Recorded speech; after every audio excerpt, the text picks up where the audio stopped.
제10장. 노아의 아들 셈과 함과 야벳의 족보는 이러하니라. 홍수 후에 그들이 아들들을 낳았으니 야벳의 아들은 고멜과 마곡과 마대와 야완과 두발과 메섹과 디라스요, 고멜의 아들은 아스크나스와 리밧과 도갈마요, 야완의 아들은 엘리사와 달시스와 기띔과 도단임이라. 이들로부터 여러 나라 백성으로 나뉘어서 각기 언어와 종족과 나라대로 바닷가의 땅에 머물렀더라. 함의 아들은 구스와 미스라임과 붓과 가나안이요, 구스의 아들은 스바와 하윌라와 삽다와 라마와 삽드가요, 라마의 아들은 스바와 드단이며, 구스가 또 니므롯을 낳았으니 그는 세상의 첫 용사라. 그가 여호와 앞에서 용감한 사냥꾼이 되었으므로 속담에 이르기를 아문은 여호와 앞에 니므롯같이 용감한 사냥꾼이로다 하더라. 그의 나라는 시날 땅의 바벨과 에렉과 악갓과 갈레에서 시작되었으며, 그가 그 땅에서 아수르로 나아가 니느웨와 르호보딜과 갈라와 및 니느웨와 갈라 사이에 레센을 건설하였으니 이는 큰 성읍이라. 미스라임은 루딘과 아나밈과 르하빔과 납두힘과 바드르심과 가슬루힘과 갑도림을 낳았더라. 가슬루힘에게서 블레셋이 나왔더라. 가나안은 장자 시돈과 헷을 낳고 또 여부스 족속과 아모리 족속과 기르가스 족속과 히위 족속과 알가 족속과 신 족속과 아르왓 족속과 스말 족속과 하맛 족속을 낳았더니 이후로 가나안 자손의 족속이 흩어져 나아갔더라. 가나안의 경계는 시돈에서부터 그라를 지나 가사까지와 소돔과 고모라와 아드마와 스보임을 지나 라사까지였더라. 이들은 함의 자손이라 각기 족속과 언어와 지방과 나라대로였더라. 셈은 에벨 온 자손의 조상이요 야벳의 형이라. 그에게도 자녀가 출생하였으니 셈의 아들은 엘람과 아수르와 아르박삿과 룻과 아람이요, 아람의 아들은 우스와 훌과 게델과 마스며, 아르박삿은 셀라를 낳고 셀라는 에벨을 낳았으며, 에벨은 두 아들을 낳고 하나의 이름을 벨렉이라 하였으니 그때 세상이 나뉘었으며, 벨렉의 아우의 이름은 욕단이며, 욕단은 알모닷과 셀렙과 하살마웻과 예라와 하도람과 우살과 디글라와 오발과 아비마엘과 스바와 오빌과 하윌라와 요밥을 낳았으니 이들은 다 욕단의 아들이며, 그들이 거주하는 곳은 메사에서부터 스발로 가는 길의 동쪽 산이었더라. 이들은 셈의 자손이니 그 족속과 언어와 지방과 나라대로였더라. 이들은 그 백성들의 족보에 따르면 노아 자손의 족속들이요, 홍수 후에 이들에게서 그 땅의 백성들이 나뉘었더라. 오늘 이제 말씀은 이제 창세기 10장의 말씀인데, 이 말씀은 노아의 세 아들 셈과 함과 야벳의 후손들에 대한 이야기입니다. 그런데 막 족보로 막 이름이 막 나와요. 그죠? 그래서 제가 사람들을 이름을 다 알 수는 없지만 수를 세봤어요. 수를 세봤더니요, 야벳의 자손은 14명이 후손이 나오고, 함의 자손은 30명이 나오고, 셈의 자손은 26명이 나옵니다. 합 몇 명일까요? 네? 맞았습니다. 우리 장로님 최고입니다. 아직 총명하시네요. 네, 우리 문혜영 권사님도 계산이 빠르시네요. 70. 이 70이라는 숫자는 성경에서 완전수 중에 하나입니다. 인류가 퍼지는 후손들에 대한 족보를 얘기하면서 하나님의 섭리 아래 있음을 보여주는 거예요. 이 세상의 모든 역사는 하나님의 섭리 아래 있습니다. 그런데 원래는 첫째가 셈인데 셈이 맨 마지막에 나오고, 순서가 반대로 해서 이렇게 나오게 되죠. 그리고 이거를 이제 인종적으로 보면 야벳은 유럽계, 인도 유럽계 혈통의 인종이고, 그리고 함은 가나안과 그리고 아프리카의 인종의 조상이 됩니다. 그리고 셈은 이 이스라엘 히브리 민족과 그리고 아시아 계통의 이제 민족의 인종의 이제 조상이 되는 거죠. 이것을 우리가 이제 쉽게 보면은 이제 백인, 황인, 그리고 이제 흑인 이렇게 나누기도 합니다. 그리고 오늘 이제 그 지난 9장에서 노아가 함에게, 함이 이제 노아가 술 먹고 포도주 먹고 이제 취해가지고 하체를 드러내고 있을 때 사실 집안에서 벌거벗은 거는 죄가 아니죠. 흠이 아니죠. 집안이니까. 근데 그것을 가지고 흉을 보고 소문을 냈을 때 이 노아가 함에게 저주를 합니다. 뭐라면 형제들의 종이 될 것이다. 25절에 9장 25절에 나오는데 형제들의 종이 될 것이다. 이렇게 이제 이야기를 합니다. 그래가지고 이 말씀이 나중에 근거가 돼가지고 이 백인들이 흑인들을 노예로 삼지 않습니까? 그러한 근거의 말씀을 해가지고 흑인을 노예로 삼는 그러한 역사를 또 이제 우리가 보게 되지요.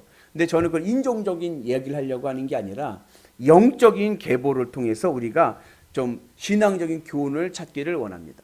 하나님께서 인간을 창조하셨을 때 인간에게는 무엇이 있죠? 하나님의 형상이 있어요. 그죠? 하나님의 형상이라는 것은 여러 가지 관점에서 이해가 됩니다. 이건 인간만 가지고 있는 독특한 성향인 거예요. 하나님의 성품이 우리에겐 있습니다.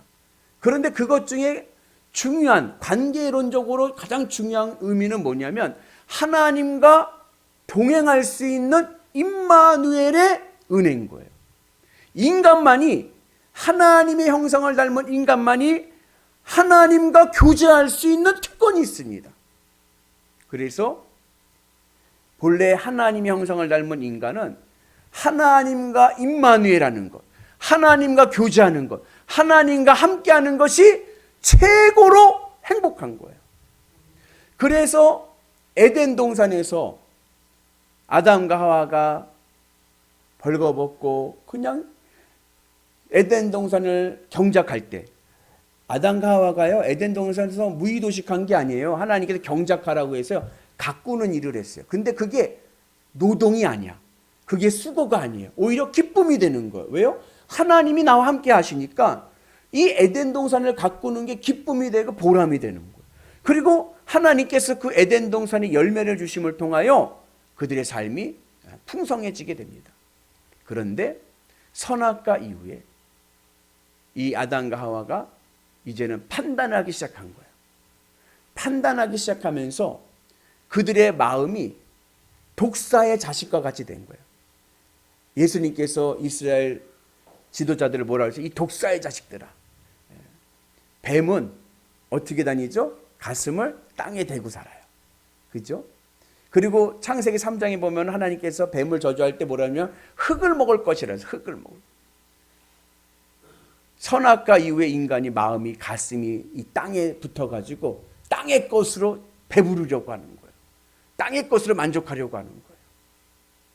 그러면서 죄의 개념이 나타납니다. 죄라는 것은 뭐예요? 빗나가는 거예요.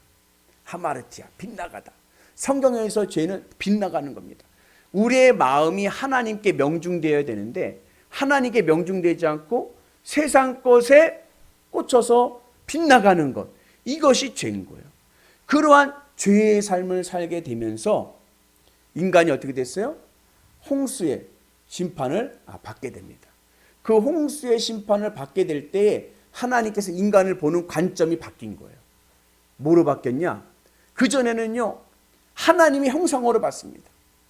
근데요, 죄로 홍수의 심판 아래 있는 인간들을 볼 때는 고깃덩어리를 본 거예요. 육신이 되었다 그랬어요. 고깃덩어리. 히브리어로는 고깃덩어리는 뜻이에요. 바사르.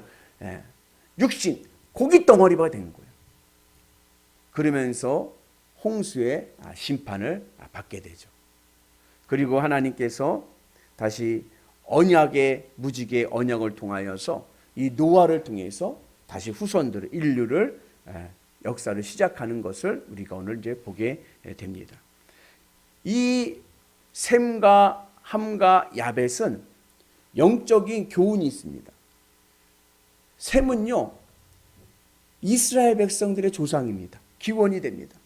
아브라함과 다윗과 예수님을 통한 이 셈족들은 영적 유전자를 갖고 있는 자들이에요. 하나님의 민족입니다. 그래가지고 그들은 늘 뭐요? 아브라함이 하나님이 받은 복이 뭐요? 복의 근원. 근원이란 말은 뭐냐면 통로예요. 하나님의 복을 흐르게 하는 존재인 거예요. 그래서 이 셈은 이 세상 속에 살면서 하나님의 복이 이 땅에 흐르도록 하는 하나님의 선민의 조상이 됩니다. 이 셈족, 하나님의 백성들에게 가지고 있는 인생의 모토는 뭐냐? 이 땅에 살면서 그것은 뭐냐? 주기도문에 나오는 다만 악에서 구하옵시고 이 땅의 악에 흔들리지 않고 믿음으로 가게 하여 주옵소서. 이것이 셈족의 기도의 제목이고 인생의 모토입니다. 그 이 땅에 살아가면서 복의 통로가 되어서 하나님의 복을 이 땅에 흐르게 하고 하나님의 복음을 전하는 자들, 그들이 바로 셈족인 거예요. 바라기는 오늘 우리가 하나님의 영적인 셈족 되기를 축복합니다. 선민의 은혜가 있어야 됩니다. 그리고 두 번째는 함족인 거예요. 함족은 아까 얘기했듯이 저주를 받아서 밀려난 아들 아닙니까? 그리고 그것을 이제 가나안이라고 표현을 많이 합니다. 가나안이라는 말이 땅의 개념으로 얘기할 때는 가나안 땅, 하나님이 약속하신 복지를 이야기하지만 인종적으로 얘기할 때 가나안 사람들은 심판받을 사람들이에요. 왜냐? 그들은 물질 우상주의에 빠진 사람들이에요. 이들은요, 이 세상 것을 바라보고 살아가는 자들입니다. 이 땅의 흙을 먹으며 살아가는 자들입니다. 그래서 오늘 8절 9절에 보면은 니무롯이라는 말이 나오는데 이 니무롯이 이 함의 후손들 중에 이 니무롯이라는 말이 72년 헬라어로 번역한 성경에 보면 뭐라고 했냐면 하나님을 대적하는 용감한 사냥꾼. 아까 사냥이 뭐예요? 사냥꾼은 뭘 써요? 화살을 쓰잖아요. 화살이 명중돼서 하나님께 명중되는 게 아니라 화살이 이 땅의 것에 명중되는 거예요. 이 땅의 먹거리에 명중되고 살아가는 거예요. 그들이 바로 뭐예요? 바로 함의 자손들이에요. 그래서 함의 자손들은 뭐냐? 이 세상에서 성공하는 것이 인생의 모토예요. 셈족은 아까 뭐라 그랬어요? 다만 악에서 구하옵시고 하나님 제가 이 땅에 휩쓸리지 않고 하나님의 사람으로 살게 하여 주옵소서. 이게 인생의 모토인데 함은 이 땅에서 성공하고 이 땅의 것으로 내 배가 채워지게 하옵소서. 이게 바로 함의 후손들인 거예요.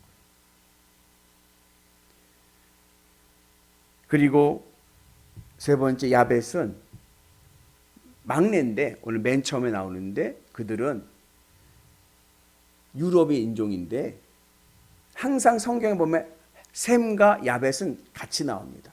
아까 셈은 뭐라 그랬어요? 복의 통로예요. 복을 흐르게 하고 복음을 전하는 자들이에요. 그리고 이 야벳은 뭐냐면 그 복을 누리는 자예요. 복음이 어디서 시작되었습니까? 이스라엘 땅에서 시작했어요. 셈족으로부터 시작했습니다. 근데 그 복음의 축복을 어디가 받았나요? 유럽이 받았어요. 엄청난 큰 문명이 일어났습니다. 원래 유럽 사람들은 예전에는 야만인이라고 그랬어요. 근데 복음이 들어가면서 유럽 사람들이요 세계를 지배하는 그러한 힘을 갖게 되었습니다. 그러한 복을 누리게 되었습니다. 그리고 그것으로 끝나는 것이 아니라 이 복을 받은 사람들이 야벳이 어떻게 해요? 그 유럽이 어떻게 됐습니까? 그 복음을 전 세계에 퍼지게 하는 원동력이 되었습니다. 그래서 이스라엘 백성들이 유대인 기독교인들이 예수님의 12제자들이 예루살렘에서 초대교회를 세웠을 때에 그때 그들이 복음을 들고 이방으로 나갔어요. 우리 사도행전 수예배 때 보는 이방으로 나가서 복음을 전하지 않습니까? 사도 바울이 1차 선교여행을 하면서 복음을 전하지 않습니까? 이방인들에게 복음을 전해요. 그러면 그 이방인들의 복음을 받고 자기만 갖고 있던가요? 아니에요. 그걸 들고 또 나가서 다른 이방인들에게 복음을 전하는 거예요. 그래서 야벳의 특징은 뭐냐면 하나님의 복을 받아 누리고 그 복을 전하는 자. 그러한 의미에서 오늘 우리는 하나님의 야벳의 은혜가 있기를 축복합니다. 그래서 우리가 이 노아의 세 아들의 계보를 보면서 이걸 복잡하게 막 이해하기는 어려워요. 저도 잘 모르겠어요. 그런데 그 안에 있는 영적인 교훈이 있는 거예요. 우리는 이 시대에 셈이 되어야 되고 야벳이 되어야 될 줄로 믿습니다. 그래서 하나님의 은혜 안에서 하나님 나라 가치로 삽시다. 아멘. 교회는요, 하나님 나라 가치로 살아야 교회인 거예요. 주님의 십자가 은혜가 있어야 그 교회가 올바른 정의로운 교회입니다. 우리가 그 은혜 안에서, 십자가의 은혜 안에서 서로 사랑하고, 아멘이시죠? 예, 서로 도와주고 격려해주고 섬겨주고. 예. 이번 주일 말씀은 위로의 하나님이신데, 위로는 가르치려고 하면 안 됩니다. 위로는요, 그냥 들어주고 같이 있어주는 거예요. 우리가 주님의 은혜 안에서 서로 위로해주고 축복해주는 사랑의 공동체 되기를 주님의 이름으로 축복합니다.